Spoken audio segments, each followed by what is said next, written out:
A new Siena College poll that's out today finds Governor Kathy Hochul with a 20 percentage point lead over North Country Republican Elise Stefanik.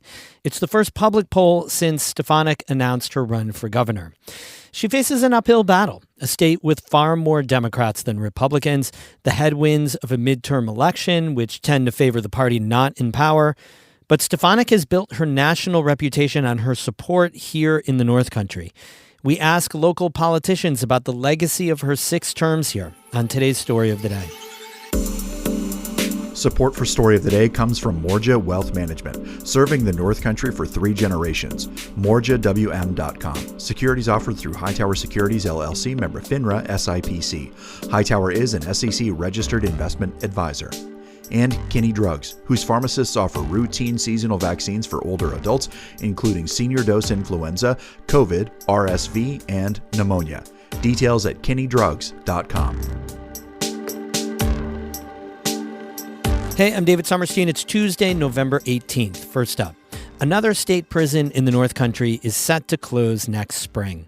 The State Department of Corrections announced this morning Bare Hill, one of 3 prisons in Malone, will shut down. Assemblyman Michael Cashman, who represents Franklin County, says the move is wrong for workers, their families, and the North Country. These are dedicated men and women who have served the state. Now, through no fault of their own, their careers are being threatened, their families destabilized, and our local economy placed at severe risk. The consequences will ripple throughout the region's economy. DOC says it also plans to consolidate part of Collins Correctional Facility south of Buffalo. News of the closure comes during a tumultuous year for the state correction system. The state fired 2,000 COs in March following an illegal wildcat strike. The state has since relied on National Guard members to fill in staffing gaps. John Roberts with the Corrections Officers Union says prison closures harm recruitment efforts. Who wants to take a job when you're like, oh, I don't know if that prison's going to be open in a couple of years in my hometown.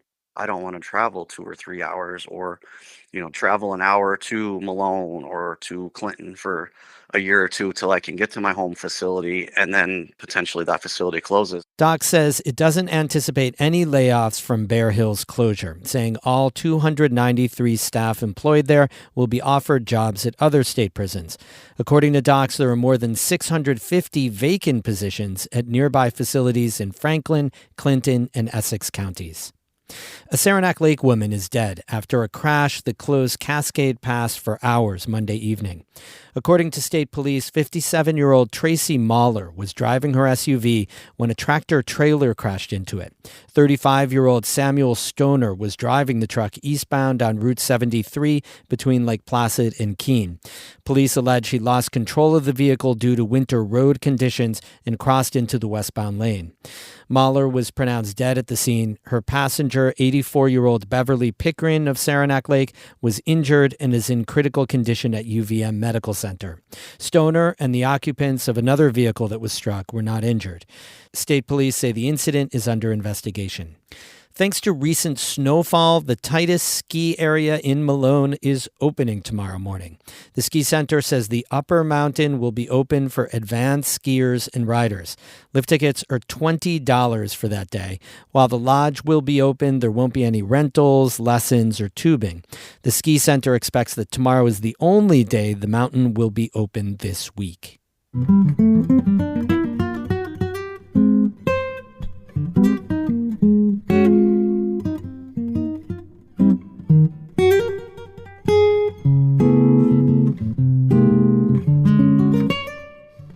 North Country Congresswoman Elise Stefanik has officially entered the race for governor. That means she'll be moving on from Congress after 12 years representing New York's 21st Congressional District, which includes most of the North Country. As Kara Chapman reports, the legacy she leaves behind depends on who you talk to. Fulton County GOP Chair Susan McNeil says she'll never forget when she first met Elise Stefanik as a candidate more than a decade ago.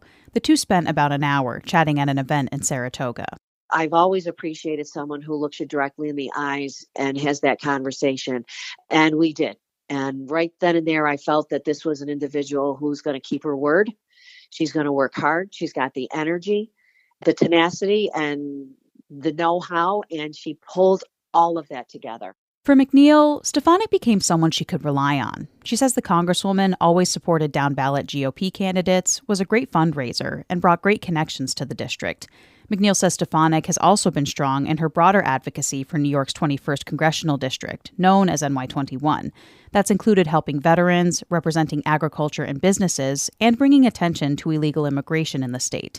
McNeil says she's also heard from a lot of people who are proud of how Stefanik stood with Israel and questioned university presidents in high-profile hearings about anti-Semitism on their campuses.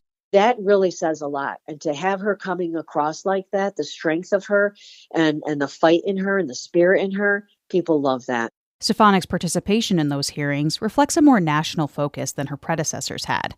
Harvey Shantz, a longtime political science professor at SUNY Plattsburgh, says that's helped raise the profile of NY-21.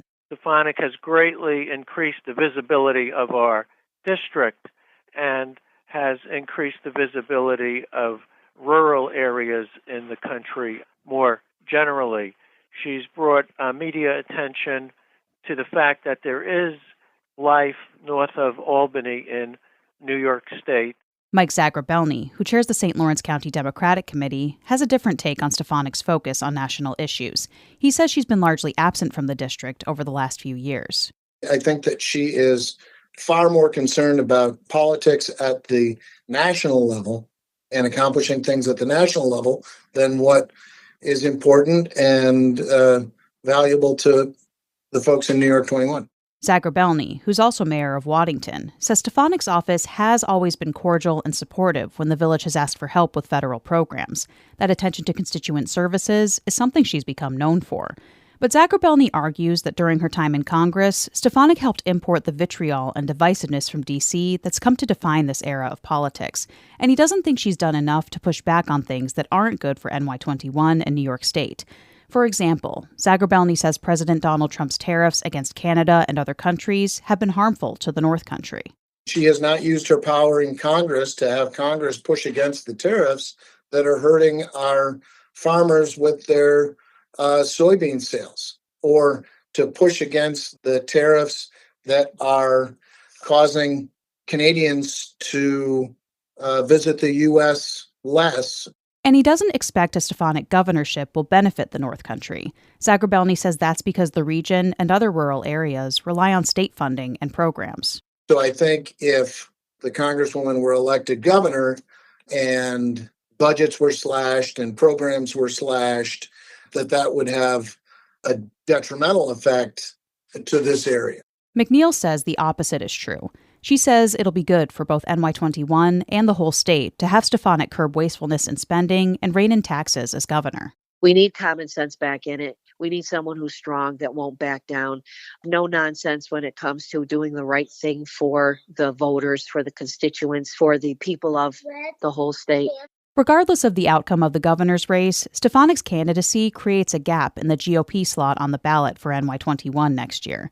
No Republican has officially launched their campaign, though Sticker Mule CEO Anthony Constantino has filed with the Federal Elections Commission.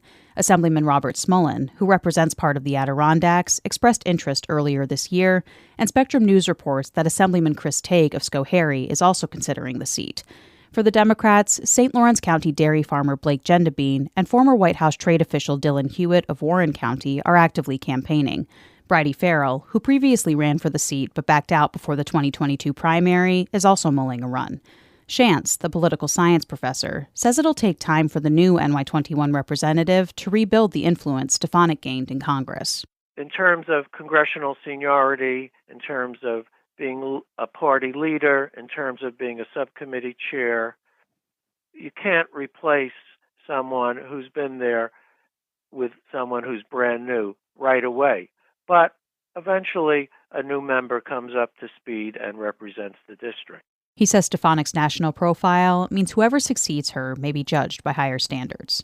Kara Chapman, North Country Public Radio. We have more news all the time on our website, ncpr.org. Music today by Christopher Watts of Canton and Paul Myers of Colton. I'm David Summerstein, North Country Public Radio.